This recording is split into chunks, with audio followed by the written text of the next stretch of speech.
Hello friends, welcome back to mixture పొట్లం channel. నేను మీ లోకేష్ని. ముందుగా మన ఛానల్కి ఎవరైనా కొత్తగా వచ్చి ఉంటే వెంటనే movie reviews, web series reviews and movie sessions కోసం మన ఛానల్ అయితే సబ్స్క్రైబ్ చేయండి.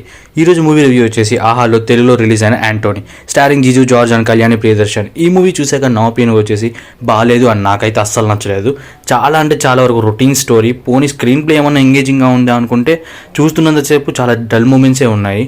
చాలా వరకు lazy writing with no proper story establishment. మెయిన్గా నాకు తెలిసి కళ్యాణి ప్రియదర్శన్ గారు స్టోరీ ఏం వినకుండా ఉమెన్ స్టోరీ అని చెప్పేసి డైరెక్ట్ గా యాక్సెప్ట్ చేసి ఉంటారు. కమింగ్ టు స్టోరీ లైన్ వచ్చేసరికి అన్న అలియాస్ కళ్యాణి ప్రియదర్శన్ ఒక అనాథ అనమాట. And Anthony alias Joju George వచ్చేసరికి సేమ్ అతను కూడా అనాథే, కాకపోతే అతను రౌడీ లాగా ఉంటాడు. సో వీళ్ళిద్దరి లైఫ్ కి కనెక్షన్ ఏంటి అండ్ యాంటోనీ లైఫ్ లోకి అన్న ఎలా వచ్చింది అండ్ యాంటోనీ ఫ్లాష్ బ్యాక్ ఏంటి అనేది తెలియాలంటే ఈ మూవీ చూడాల్సిందే. So coming to positive points of the స్టోరీలోకి వెళ్ళిపోతే ఇక్కడ నాకైతే పాజిటివ్ గా ఏం అనిపించలేదు. మీకేమైనా అనిపిస్తే రాయండి కింద. And coming to negative points of the film వెళ్ళిపోతే పూర్ రైటింగ్ అండ్ ఎక్కడ స్టోరీ కూడా నాకైతే ఎక్కడ అనిపించలేదు. అండ్ ఎమోషనల్ సీన్స్ ఉన్నాయంటే లేదు.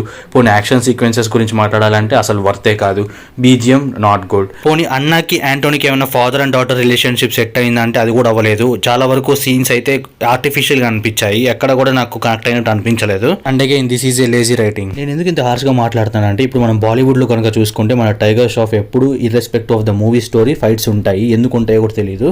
అందుకే అతని మూవీస్ అన్ని ఎప్పుడు ఫ్లాప్ అవుతూనే ఉంటాయి. సో అట్లనే ఈ యాంటోనీ మూవీలో కూడా కళ్యాణి ప్రియదర్శన్ గారు ఓన్లీ ఫైట్స్ మీదే ఫోకస్ పెట్టడం వల్ల ఫాదర్ అండ్ డాటర్ మధ్య ఎమోషనల్ సీన్స్ అయితే ఎక్కువగా తీయలేకపోయారు అండ్ ఎక్కువ కనెక్ట్ అవ్వలేదు కూడా తీసిన వాటి మీద.